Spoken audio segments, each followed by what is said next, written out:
대한민국 국민 여러분들 안녕하십니까? 한국사 전문가 설민석입니다. 2015년 우리는 대한민국이라는 나라에서 우리의 말과 글을 자유롭게 사용하며 미래 후손들에게 물려줄 역사를 써내려가고 있습니다.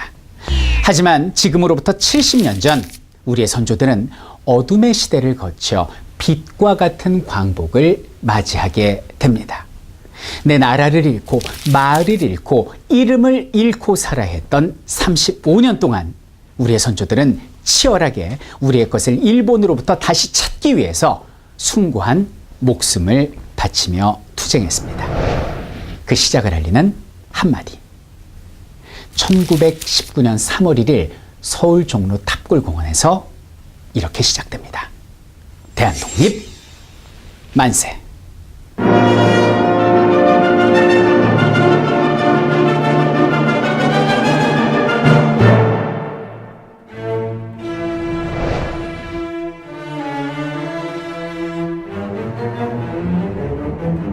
자, 여러분들은 이 글자를 어떻게 읽으십니까?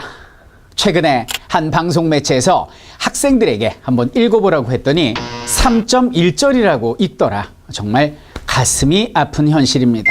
이것은 3.1절이 아니라 3.1절이라고 읽어야 합니다. 여러분들 3.1절이 과연 무엇을 한 날입니까? 많은 국민 여러분들은 일제강점기 도중에 그냥 만세, 대한독립 만세 시위를 벌인 사건 아니냐라고만 알고 계실 텐데요. 실제로 3.1절은 일제강점기 35년 동안 벌어졌던 우리의 민족운동 중에 가장 구심점이 되는 중요한 사건입니다. 사실 우리의 민족운동은 3.1절 이전과 이후로 나뉜다고 해도 과언이 아니거든요. 자, 3.1절, 무장투쟁도 아니었습니다. 평화적 만세 시위였는데요. 그것이 왜 그렇게 중요한 것인지 지금부터 살펴보도록 하겠습니다. 자, 3.1운동의 배경에 대해서 살펴보도록 하겠습니다. 국외적 배경이 있고 국내적 배경이 있는데요. 자, 국외부터 한번 볼게요. 당시 독립운동의 방략 중에 가장 대세가 뭐였냐면 외교 독립론이었습니다. 1차 세계대전이 막 끝난 시점이었거든요. 그래서 다시는 이 땅에 이런 일이 벌어지지 않기 위해서는 열강들이 약소민족을 침략하는 이런 행위 좀 그만하자. 약소민족들이 스스로 의사를 결정하게 하기 위해서 어떤 해방을 시켜주자라는 주장을 민족자결주의라고 그래요. 이걸 윌슨 대통령이 제창을 하게 됩니다. 우리 민족의 심장은 뛸 수밖에 없었어요. 그리고 러시아의 대표였던 레닌도 열강에게 제국주의에 핍박받는 약소민족을 지원해주겠다는 얘기를 하니까 우리 민족은 야, 이거 이러다가 미국하고 러시아 덕택에 우리가 독립되는 거 아니야라는 희망을 가질 수 있었고요. 그러면 우리 민족들이 독립의지가 강하다라는 것을 보여줘야 될 거 아닙니까? 그래서 외교 독립론이 대세였습니다. 자, 그래서 그 시작이 1919년 2월 8일 날 동경에서부터 비롯되게 됩니다. 당시 일본 유학생이었던 이광수, 최팔룡, 김도연, 송계백 이런 학생들이 중심이 돼가지고 적의 심장부에서 만세운동을 벌였습니다. YMCA 회관이었죠. 이것이 바로 28 독립선언이었습니다. 그래서 그 송계백이라는 학생이 모자에다가 28 독립선언서를 이제 감춰가지고 국내에 들어와서 우리 민족 대표한테 보여줬다라는 거 아닙니까? 자, 민족 대표들 아마 귀까지 빨개졌을 겁니다. 부끄럽죠. 왜입니까? 적의 심장부에서 우리 어린 학생들이 대한독립 만세를 외치는데 내 나라 내 땅에서 우리 어른들이 뭐 하는 거냐 이런 생각을 했을 거예요. 그래서 3.1운동을 준비하게 된 겁니다.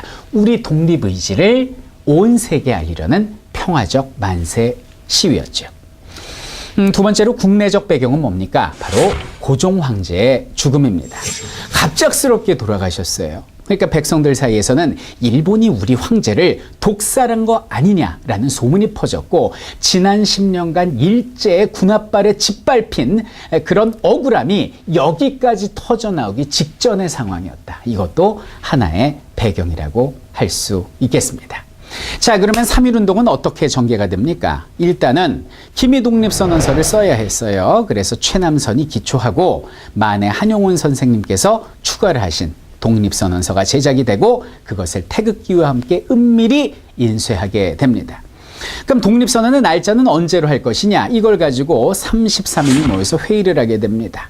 첫 번째 나온 안건, 고종 황제의 인산일, 장례식이 1919년 3월 3일이니까 그날 하자 이렇게 된 거예요. 근데 33인 중에 이제 천도교, 동학이란 민족 종교의 후신이 천도교인데요. 천도교 대표가 15명들인데 이분들이 난색을 표합니다. 인산일날 만세운동을 하는 것은 승하신 황제에 대한 불경이다라고 얘기를 해요.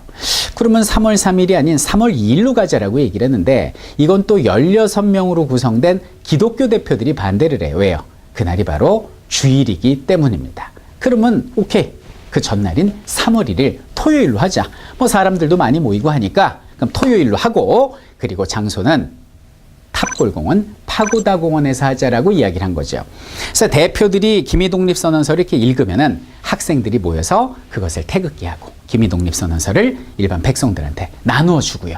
거기서 우리 독립 의지를 밝히는 평화적 만세 시위를 보여주면 뭐 기자들이 사진을 찍어서 온 세계가 알게 되지 않겠느냐, 열강이 우리를 독립시켜주지 않겠느냐라는 평화적 만세 시위로 구상이 된 것이 바로 3.1 운동이었습니다. 자, 그래서 이제 그 당일날이 됐어요. 그 민족 대표들이 파고다 공원으로 오다가 사람들이 너무 많은 거예요.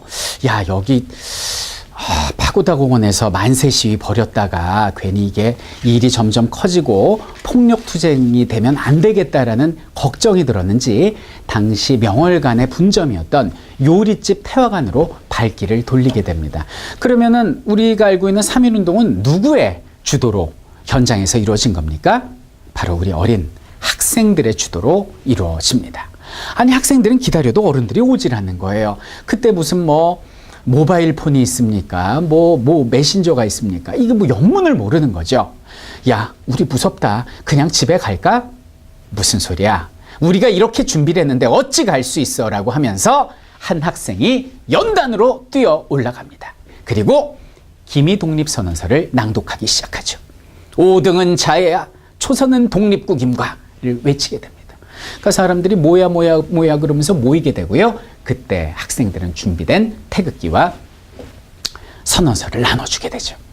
그때 우리 백성들은 태극기를 손에 잡고 아마 가슴에서 북받쳐오름을 느꼈을 겁니다. 지난 10년 동안 그들의 군홧발에 짓밟혀온 우리의 삶이 순식간에 아마 차고 올랐을 거라고 생각을 해요. 그때 한 분이 조용히 나지막히 외칩니다. 대한독립 만세. 주변에 있던 사람들이 동시에 누가 시키지도 않았는데도 거기서 연호를 하기 시작하는 거죠. 대한독립 만세, 조국독립 만세를 외치게 된 겁니다. 자, 군중들이 구름같이 모였습니다. 우리는 평화적 만세 시위였지만 일본은 우리를 평화적으로 대하지 않았어요. 말을 타고 온 헌병 경찰들이 우리를 칼로 찌르고 총으로 쏘고 무자비하게 살상을 합니다.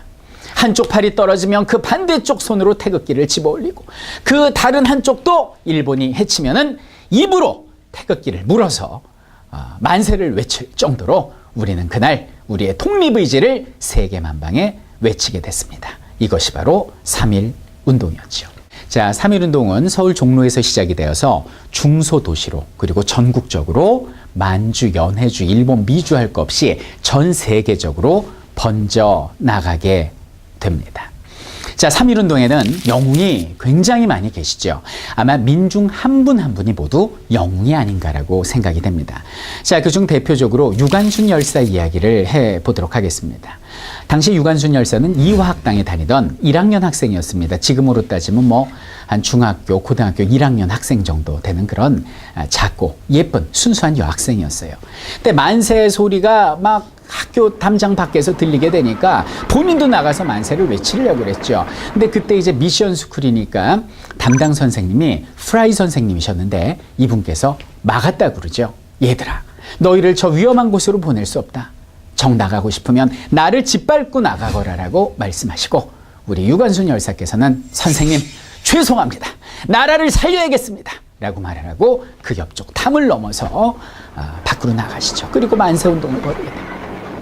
1단계 만세운동이 끝나고 이게 중소도시로 2단계로 번지지 않습니까? 유관순 누나는 고향인 천안으로 내려갑니다. 천안으로 가면은 아우네라는 곳이 있습니다. 아우네. 내가 동시에 흐른다. 한자로 따지면 병천, 그 순대로 유명한 지역이에요. 거기서 만세 시위를 하는데 그녀의 눈앞에서 부모님이 일제에게 짓밟히는 모습을 보게 됩니다. 왜 죄 없는 사람들한테 총질을 하십니까? 라는 항의를 하는 유관순의 아버지를 일본이 가차없이 목숨을 빼앗았고, 왜 우리 남편을 죽이냐라는 유관순의 어머니도 그 자리에서 일본 헌병에게 살해를 당하게 됩니다. 눈앞에서 부모님의 죽음을 목격한 그 어린 유관순 열사는 부모님의 시체를 부둥켜 안고 만세운동을 벌이게 되죠. 그리고 감옥에 투옥되게 됩니다. 어린 나이에 부모님을 잃은 것도 가슴이 아픈데, 더욱더 기가 막힌 것은 감옥에 수용됐는데 감옥에서 유관옥을 만나게 됩니다. 정말 기가 막히고 가슴이 메어지는 장면이죠. 우리 유관순 열사는 재판을 받을 때도 조금도 굴하지 않고, 내 나라 내 땅에서 만세 시위를 하는 것이 무엇이 죄요? 오히려 죄 없는 사람들을 침략하고 강제로 억압하는 당신들이 죄입니다라고 아주 당당하게 자신감 있게 외쳤고, 재판장을 오히려 꾸짖었다. 그리고 옥중에서도 만세 시위를 주도하는 등 용감한 모습을 보이시다가 결국 지하 톡방에 갇히시게 되고요. 100가지에 달하는 수많은 고문을 당하시다가 출소를 얼마 남겨두지 않은 상황에서 장독이라고 그러죠. 고문 후유증으로 이 내장, 이 방광이 다 파열이 돼서 출소를 얼마 남겨두지 않고 그녀는 세상을 떠나게 됩니다. 그때 유관순 누나의 나이 18이었습니다. 자, 이렇게 3.1운동은 끝났습니다. 그러나 그 결과는 우리 민족의 독립운동에 큰 영향을 끼치게 됩니다. 첫 번째는 일제 통치 방식의 변화입니다. 야, 이 조선민족을 총칼로 다스려서는 한계가 있구나. 무서운 민족이구나라고 일본에게 경각심을 심어주게 되죠. 그래서 이른바 문화 통치로 일제 통치를 바꾸는 그런 결과를 가져오게 됩니다. 그리고 우리 스스로에게도 많은 자신감을 주었다라는 것이죠. 1910년대에는 말 그대로 암흑의 시대였습니다. 어둠의 시대였어요. 일본 군인 경찰이 우리를 다스리는 마치 계엄령이 한 10년 정도 계속됐다? 뭐 그런 정도의 느낌을 봐주시면 되겠습니다. 근데 3.1운동 이후 20년대부터는 우리 민족이 국내적으로 사회, 경제, 문화적 민족운동을 벌이고, 그리고 국외적으로는 다양한 외교적 활동과 의거 활동, 그리고 무장 독립 투쟁을 우리가 전개하게 되는 그런 계기가 됐던 것이 또 3.1운동이 됩니다. 그래서 3.1운동을 뭐라고 부릅니까? 독립운동의 분수령이라고 부르죠. 자, 분수령은 뭡니까? 이렇게 고개가 있지 않습니까?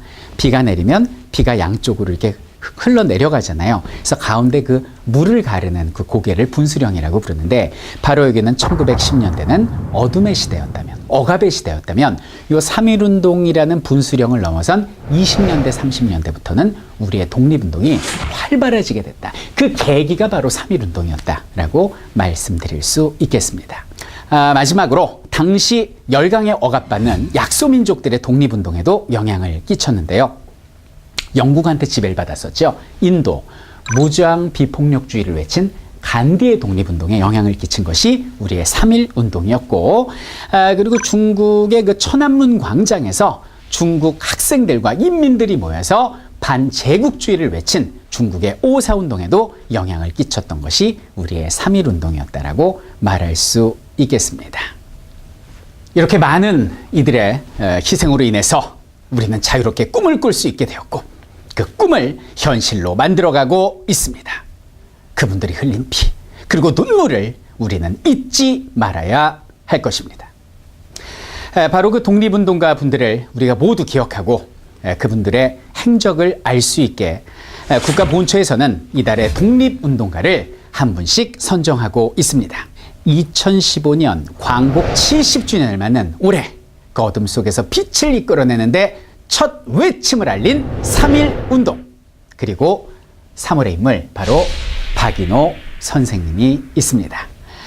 우리가 알고 있는 대표적인 독립운동가 분들은 물론 또 우리가 기억하는 그분들 외에도 너무나도 많은 분들이 계십니다. 앞장을 선 분들, 또 뒤에서 묵묵히 조국의 독립을 위해 노력한 분들도 있습니다. 여기 계신 박인호 선생님께서는 바로 뒤에서 묵묵히 조국의 독립을 위해 노력하신 분입니다. 선생께서는 천도교 계열 인물로서 민족의식을 고취시키기 위해서 여러 학교를 세워 인재를 양성했고 3.1운동 당시에는 손병희 선생을 도와서 1918년 12월부터 특별 기도회를 가져서 모임을 가질 수 있도록 준비하고 만세운동 과정에 필요한 자금을 마련해 앞에서 준비하는 분들을 위해 뒤에서 묵묵히 활동을 하신 분입니다. 1919년 전국 대교구에 등사인쇄기를 배치토록 해서 독립선언문과 격고문을 제작하도록 해서 많은 이들이 만세운동에 참여할 수 있도록 노력하셨고 훗날 1926년 60만세운동 때 역시 격고문과 전단을 배포하도록 하는 등 많은 공적이 있으십니다. 이분처럼 배후에서 묵묵히 노력한 분들이 많으세요. 그분들의 숭고한 희생 우리가 절대 잊어서는 안 될 것입니다. 이분들의 공적을 좀 더 알고 싶으시면 이달의 독립운동가 카페 주소가 있죠. 바로 이곳에서 확인하실 수 있습니다. 광복의 사전적 의미를 아십니까? 빼앗긴 주권을 다시 찾음입니다. 잃어버린 35년간 우리 민족은 정말 치열하게 그리고 아프게 일제에 저항했습니다. 그리고 찾았습니다. 1919년 3월 1일 목이 터져라 외쳤던 대한독립 만세! 그 한마디가 오늘날의 대한민국을 만들었습니다.